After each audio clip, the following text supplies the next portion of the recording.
Salut tout le monde. Alors ça commence à dater quand même, mais en septembre avec Moron on est allé voir Christian. Voilà. Et Christian c'est pas n'importe qui, c'est un militant qui rôde tout autour du centre-Bretagne et qui possède un lieu dans lequel il y a des outils de production, plus précisément une imprimerie. Évidemment c'est une imprimerie à l'ancienne, hein. C'est pas juste une imprimante posée sur l'étagère, c'est beaucoup plus cool que ça. Et surtout autour de cette imprimerie, vous allez voir qu'il organise toute une vie militante et ça forcément ça nous intéresse au canard. Et en plus vous allez voir, le gars il perpétue une tradition révolutionnaire chez les typographes. C'est parce que c'est un typographe? Et ben on va en parler dans cette vidéo où vous allez apprendre beaucoup de choses. Vous êtes sur la chaîne Le Canard Réfractaire et ça c'est le format chez vous où on va chez les gens pour découvrir ce qu'ils font dans leur travail, dans leur ville. Et ben cet épisode on a décidé de donner la parole à Christian en Centre-Bretagne. Bon, à peine arrivé mais on a été bloqué par une chèvre.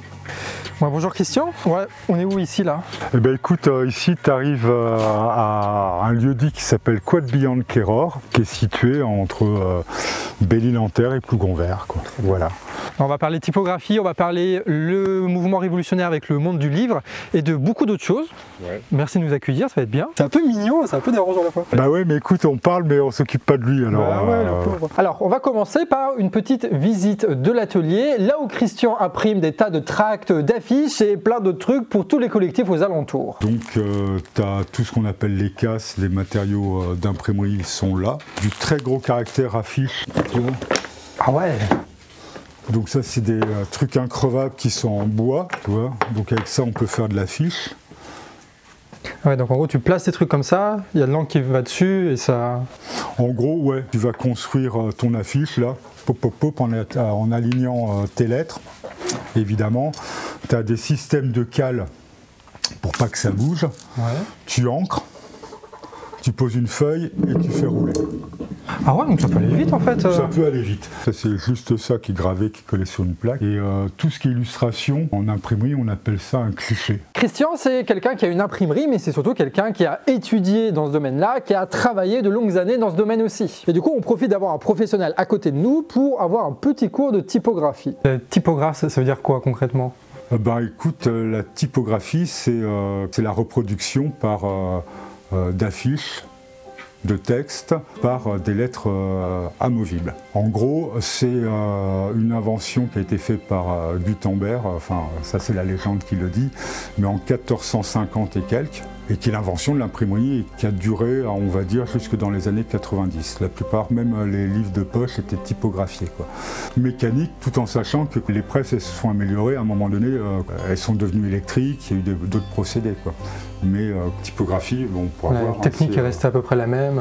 Ouais, la technique et les règles. Base, quoi. Ouais. Ouais, ouais. On a déjà eu, je pense au moins 3 fois la conversation en tout, mais il y a un fort lien entre le monde de l'édition, le monde du livre, de l'imprimerie, de la typographie et les mouvements révolutionnaires. Si on regarde à travers le monde, dans les années enfin 1800 machin, jusque dans les années 20, quand se constituent les idéologies de gauche, marxistes, fédéralistes et quoi que ce soit, les premiers à s'organiser dans l'association internationale, c'est souvent les gens du livre, parce que ils sont les premiers à être sur une profession qui est ouvrière, et en fin de compte, c'est des ouvriers qui vont, comment on s'appelle, savoir lire et composer, donc avoir un outil, comment on s'appelle, de propagande. Il faut savoir qu'en France, on n'autorisait pas les regroupements ouvriers, donc il y avait un prétexte à faire ce qu'on appelle des banquets. Il y a une tradition qui est de porter un toast, et le toast, ça peut être un discours.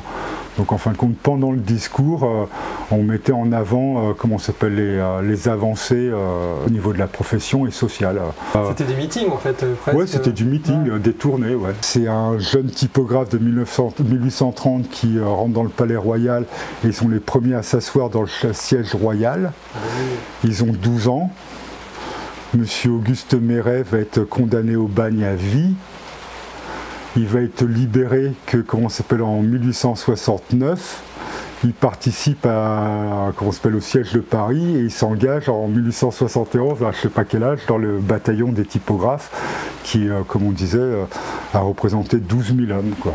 Pendant la Commune de Paris. Pendant la Commune de Paris, quoi. Les typographes ou imprimeurs, ou quel que soit le terme, ont été quasiment les premiers ouvriers, tu vois, mais que ça demande de savoir lire et donc de diffuser des textes C'est des gens qui se sont organisés en syndicats très très rapidement. Mais mine de rien, comme c'est une industrie qui a quand même duré pendant 500 ans, t'as plein de boulots qui étaient annexes. Les graveurs, les fondeurs de caractères, les fabricants de meubles de mobilier. Oui, t'as toute l'économie. T'as toute une économie. Comme on produit nos propres trucs, on a par exemple la liste de nos martyrs depuis 1500 et quelques. Ah ouais. À ce point-là? Bah oui, puisqu'en fin de compte, l'imprimerie, tout ce qui va être reprographie va être super surveillé. Quand tu tombes sur un vieux bouquin, tu vois, avec privilège du roi, machin chose, ça voulait dire qu'à l'époque, tous les textes, tu les imprimais, mais tu les soumettais à une censure, tu vois, et puis en fin de compte, tu étais autorisé à le faire ou pas. Et ce qu'on appelait les libraires, les imprimeurs, des fois, ils avaient le droit d'éditer que 3 bouquins toute leur vie, quoi.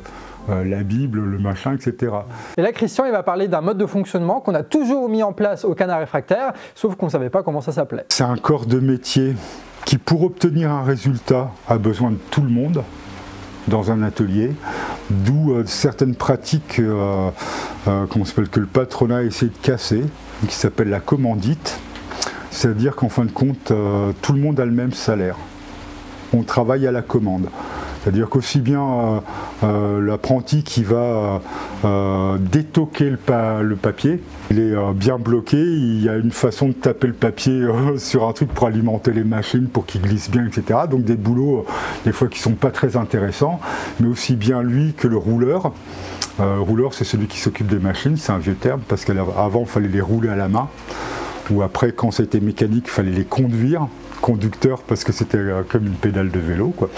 Donc que celui qui est le compositeur typographe, que le maquettiste, que le correcteur, ou celui qui se retrouve au secrétariat, qu'on appelle plutôt l'imprimeur, qui va être celui qui trouve les commandes, etc.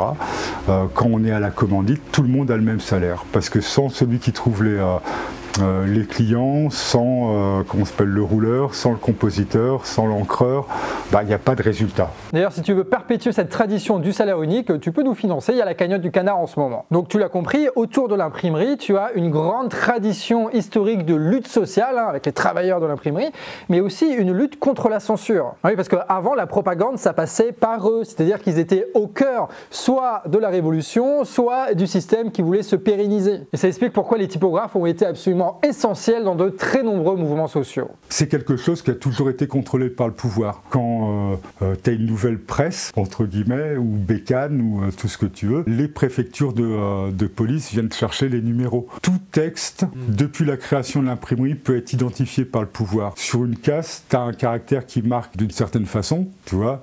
Les préfectures de police l'ont, comme ça les tracts, s'ils sont diffusés au machin, on peut retrouver l'imprimeur. Et on se méfie pas, mais par exemple, ton imprimante laser, le fabricant a donné les codes et informatiques de la bécane directement aux préfectures de police. C'est les vieilles machines à écrire, les fournisseurs donnaient ça à la police, ce qui fait que dans les périodes où il y avait des mouvements de lutte armée ou clandestins, etc., la technique c'était d'aller au puce, de prendre 4 machines à écrire, de changer les lettres, etc., pour ne pas retrouver la trace, quoi. Il faut que l'État garde le monopole de la propagande, quoi qu'il arrive. Ouais, qu'il ait un contrôle sur l'information. Alors maintenant, on peut en parler maintenant, c'est encore plus facile. Donc ça, c'est pour le boulot d'imprimeur. Mais on peut peut-être poser des questions un peu plus personnelles maintenant, parce que Christian, pourquoi est-ce qu'il a des imprimantes comme ça chez lui? Et qu'est-ce qu'il en fait surtout? Eh bien, il en fait de l'art et du militantisme. Je travaillais au musée de Morlaix et je m'occupais de l'accueil des scolaires et de la mise en place d'ateliers pédagogiques. Pendant 4 ans à Morlaix, 4 ans au musée de Saint-Brieuc, j'en ai eu marre de la fonction publique. À pas prendre en compte le travail pédagogique et l'intérêt des gamins, mais plus le médiatique. Ce qui était important au musée de Morlaix, c'est qu'il y ait un article dans la presse qui dise qu'il y ait des ateliers au machin, plutôt que de savoir qu'il y avait 70 000 gamins qui étaient passés dans l'année et que c'était essentiellement des gamins que je privilégiais, de quartiers comme la Vierge Noire ou ce genre de trucs, parce que c'est avec eux que je pensais que la culture a le plus de sens. Par exemple, j'ai eu certaines engueulades parce qu'il fallait que je prenne en charge telle école, par exemple privée, qui a déjà un prof d'art plastique, alors que les mômes du collège n'en ont pas. En gros, j'ai arrêté la fonction publique parce que ça me gavait, mais j'ai acheté ce lieu où il n'y avait rien du tout, quoi. Et je me suis dit, je vais en faire mon outil de travail. Et donc Christian, avec son lieu, avec ses outils de production, eh ben, il a mis en place des ateliers pédagogiques. Ce qui permet à des centaines de personnes de toucher des outils absolument uniques et en plus de ça, de vivre des moments d'apprentissage très forts. Et vu qu'il fait ça juste en local, tu vois, avec des gens de Centre-Bretagne, eh ben, petit à petit, son lieu et ses outils, ils commencent à se faire connaître, quoi. C'est dans cette partie-là qu'avec les gamins, le mercredi, on fait de la peinture, de la sculpture, on monte des projets. Sculpture, soit bidouille, c'est-à-dire que c'est des trucs qu'on récupère, soit sur béton cellulaire, on en a fait pas mal. Et là, les ateliers, ça marche à partir de 4-5 ans. On a des espaces où des fois, parce que je suis ouvert à tout au niveau des gamins. Moi, si un gamin me dit, bah ouais, mais je préférerais faire des cabanes, bah ouais, on va faire des cabanes, mais par contre, on va se les programmer plutôt au printemps ou en fin d'année, ou des trucs comme ça. Dis-toi qu'il y a des gens qui nous regardent et qui sont à Paris. Hein. Eux, ouais. Quand ils sortent de la rue, c'est du goudron qu'ils ont. Hein. En fait, comme beaucoup, je crois que Christian, il a capté un truc, tu vois. C'est qu'on manque de lieux. Des lieux pour se rencontrer, des lieux pour se parler, des lieux pour s'exprimer, des lieux pour s'exposer. En vérité, il n'y en a pas tant que ça, ou il n'y en a quasiment pas en fait. Quand tu es en ville, tu as la rue, c'est tout. Voilà. Et si tu veux aller dans des endroits un peu plus spécifiques, en général, c'est contrôlé soit par le privé, soit par la municipalité qui impose leur idéologie et leur ligne de conduite. Et à la campagne, c'est même pire parce qu'en fait, t'as rien. Voilà, t'as rien. Sauf que sans ces lieux de rencontre, il n'y a pas de lien qui se tisse entre les gens. Il n'y a pas de contacts qui sont échangés, tu vois. Ce qui fait que t'as pas de lieu de résistance non plus parce que si on se connaît pas, on ne résiste pas. Et donc Christian, il a voulu donner à son lieu une autre dimension, une dimension dans laquelle les gens peuvent se rencontrer et tisser ce fameux lien de résistance. Il y a une galerie associative qui s'est montée à Guingamp, qui s'appelait Kikaars. De cette galerie-là est né un petit collectif qui était le fait de pouvoir exposer en tant qu'artiste ce qu'on voulait. Donc ça demandait de ne pas rentrer dans la politique des subventions, pour avoir une totale liberté, quoi. Donc les premières années, on a monté un festival qui s'appelait le Festival des Arts Incohérents. Toujours sur le même principe, pas de subvention, donc on peut tout dire. Et en fin de compte, le Festival des Arts Incohérents, c'est un truc qui, dans l'histoire de l'art, qui existe depuis 1872, de façon intermittente. Donc ici c'est barré avec les ateliers gamins le mercredi, les vacances, les machins, et en été un salon des arts incohérents qui nous a permis toujours d'exposer des trucs qu'on ne voyait pas dans le pays, quoi. Voilà. Et là, c'est face à la discussion qu'on a eue hors caméra tout à l'heure sur le milieu culturel, etc., c'est une de mes déceptions au milieu culturel et artistique. Quand il y a eu les luttes ici contre les projets miniers, donc on était quand même 26 communes impacté, ça allait jusqu'au bord de Guingamp. À un moment donné, on a voulu mettre en place un salon artistique de donation pour amener de l'argent au collectif. Sur 60 artistes contactés dans le coin qui vivent que de ça, on n'a eu que 15 réponses. Parce que je préfère faire du beau que du politique ou quoi que ce soit. Il ne faut pas se fâcher avec le conseil général, le conseil municipal. Parce que c'est lui qui me file machin quand même la thune ou tout ce que tu veux. Et là, tu as une grosse déception quand même. Parce qu'en fin de compte, moi, par mon parcours, je sors d'un milieu ouvrier. J'avais pas accès à l'art, mais j'ai toujours cru que l'art, que ce soit la musique ou quoi que ce soit, était un support qui te permettait de faire avancer la société et en fin de compte aussi de revendiquer. Le Salon des Arts Incohérents, c'était ça. On était d'accord que t'as pas de problème si t'as besoin de thunes, que tu te fasses un truc à la con pour la Roche Chagui ou machin chose, t'as le droit. Tout le monde a le droit de grailler. Mais là, dans le Salon des Arts Incohérents, tu as moyen de dire, alors tu prends un pseudo ou quoi que ce soit, tu veux faire un tableau en hyperréalisme de Le Goff à poil avec des plumes dans le cul en tricolore, il n'y a pas de problème, personne ne va te l'interdire, tu vois. Et en fin de compte, les arts, les pratiques des arts se sont démocratisées, il y a de plus en plus de gens issus de différentes classes sociales qui y ont accès, mais tu n'as que du beau. Donc tu as capté pourquoi on est allé voir ce lieu-là, parce que tu as un énorme lien entre l'imprimerie et la révolte. Et je dis pas ça juste parce qu'il y a des slogans cool sur les tracts, c'est pas une question de ce qui a marqué sur les tracts, c'est comment on fait ces tracts, comment on fait ces affiches. Puisque tu as une contrainte de faire les trucs avec le rouleau, le machin, tout ça, en fait tu es obligé de le faire à plusieurs, donc ça crée des liens forcément, tu es obligé de connaître l'autre petit à petit, et le faire ensemble permet de structurer suffisamment des collectifs militants pour qu'ils puissent ensuite faire plus d'actions. Et puis là vous pouvez pas trop le voir la vidéo, mais quand on touche les affiches, quand on voit les affiches, ça a une vraie gueule. pour moi des gros moments de perte, tu vois, à ce moment-là, c'est qu'on est arrivé par exemple sur les événements de Callac, avec les fachos qui réinvestissaient Callac parce qu'ils étaient contre un centre d'hébergement pour sans-papiers, ça a pris une dimension nationale, etc. Et tu n'avais rien dans le pays. Dans le pays, tu n'avais rien comme information. Et tu repenses à certaines années, aussi bien par le mouvement breton qu'en règle politique. Tu arrivais dans une ville, bon je suis peut-être plus vieux, et tu voyais des affiches soutien aux 8 de machin, de Sochaux, etc., etc. Et là je me suis dit, putain quand même, c'est un manque. On a fait une affiche pour Douardidoul contre l'usine à saumon de Pouzy. Donc en fin de compte, on a un outil qui nous permet de faire des affiches. Là, il y a un événementiel qui va avoir lieu fin septembre qui s'appelle la Saint-Précaire. On leur a fait leurs affiches, leur livret de chant. Enfin bon, non seulement c'est suffisant, mais en plus, déjà tu t'amuses à la fabriquer, et puis elle a quand même quelque part beaucoup plus de gueule, quoi, des fois. Et c'est pour ça qu'on fait les vidéos chez vous. Voilà, c'est pour qu'on apprenne à se connaître, qu'on se fasse confiance, qu'on soit plus des étrangers les uns les autres, et qu'on se dise, bah ouais, en fait, on s'habille peut-être pas pareil, on parle pas exactement pareil, mais on vit suffisamment de choses communes pour se battre pour ça. Ça structure aussi des collectifs militants, le fait de faire des travaux pratiques comme ça, que ce soit à la presse, oui. Les gens tu les connais, tu travailles avec eux, tu as confiance avec eux, et du coup vous restez ensemble et vous pouvez faire plus d'actions après, quoi. Et oui, et puis mais pareil que quand tu fais un truc avec un gamin ou avec des gamins, c'est-à-dire qu'au bout d'un moment tu apprends à connaître l'autre, et puis en fin de compte tu le réhumanises. Peut-être que ton voisin est un très très gros con, entre guillemets, tu t'entendrais jamais avec lui, mais à partir du moment où tu as déplacé un tas de bois avec lui pour lui donner un coup de main ou quoi que ce soit, il aura quand même une autre perception de toi.